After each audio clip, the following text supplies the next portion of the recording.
Hello. Happy holidays. I've been thinking, December is a weird time of year. Stressful.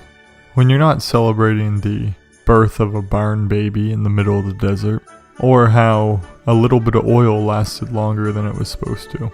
You're dealing with other things like family matters, business parties, in some cases old fat men breaking into your house and invading your privacy. But you also have to deal with gift giving, and that can be expensive. So that's why today's deck tech is a Pauper deck tech, where every card is common and therefore usually really cheap. But speaking of gifts, if you want to give me a gift for Christmas, then hit that subscribe button. If we can hit 100 subs by the end of the year, that'll be an achievement in my book. And if you're feeling in a generous mood, you should head over and check House of Magic. It's another small YouTube content creator, wife and husband duo. They have some great content, and it's really nice just to see some fun, easygoing content opposed to scripted shit. So go over, give them a sub, the link's in the description. But let's hop right into our Pauper deck today. Christmas Myracle. So at its core, this deck is just a red-green deck meets Affinity Metalcraft deck with a focus on Myrs. Let's just get out of the way. I call these little dudes Myrs. I know a lot of people call them Myrs, and looking back on it, that would make the pun in the deck name a lot better. Christmas Myracle. Yeah. The reason I picked Myrs is because they're my favorite tribe. But let's cloak it in some flavorful crap and say that it's red-green because of Christmas colors, and Myrs are kind of like elves, so they're like Santa's helpers. But anyways, we're running a playset of these 3 Myrs. We got Hover Myr, which is a 1/2 flying vigilant. I think it's a pretty solid card. We got the Myr Servitor for 1. First turn artifact to help trigger Metalcraft on potentially turn 2. I'll take it.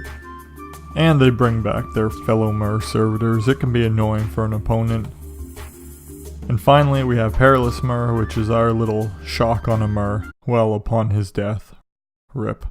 Then we get into the affinity side of the deck. Not much to say about these guys. They're all very strong common cards, and that's why they're in it. Another Myr in the Enforcer, Frogmite, and Vault Scourge, which is flying lifelink. 1/1 for potentially 1 and 2 life, we'll take it. Moving into the red-green part, we have the Burning Tree Emissary and Rancor. The Emissary is simply something that can ramp us into some pretty good starts. Depending on the hand, we can go Emissary into a Perilous Myr, into a Hover Myr, into whatever else.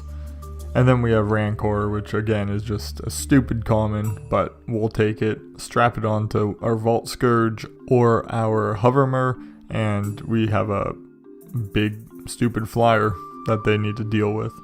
Going back, we got some more cards you commonly see in Affinity. We got the Alchemist Vial to help us draw cards. We empty our hand pretty quick, so that's nice. It also doubles as a way to stop a big attacker or stop a blocker so we can get through. We have the Carapace Forger. Again, 2/2 for 2.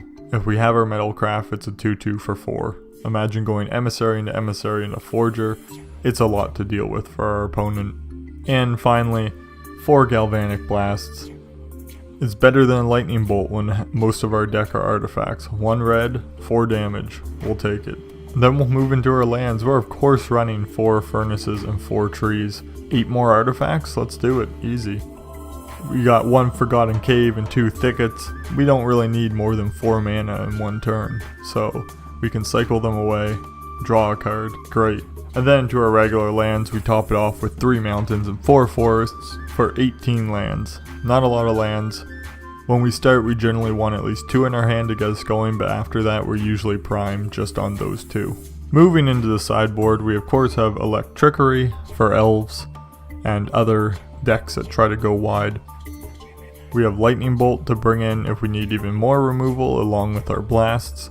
And of course we have Pyroblast too, to get rid of blue permanents or to counter blue spells.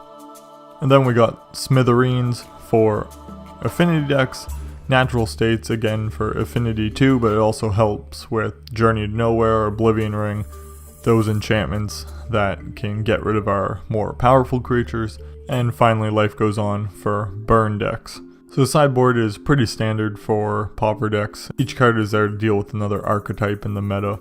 And that's it. It's a pretty simple deck. It's just the Frankenstein baby of red, green, and affinity made by a guy that loves Myrs. But it's fun to play. The first game I ever played with it, we beat elves, so that's nice. But this is my first Pauper deck, so if I said something completely wrong, let me know in the comments down below. And of course, if you like this video, subscribe, like. Be great if we could get to 100 subs by New Year's. And happy holidays, guys. Have a good one out there.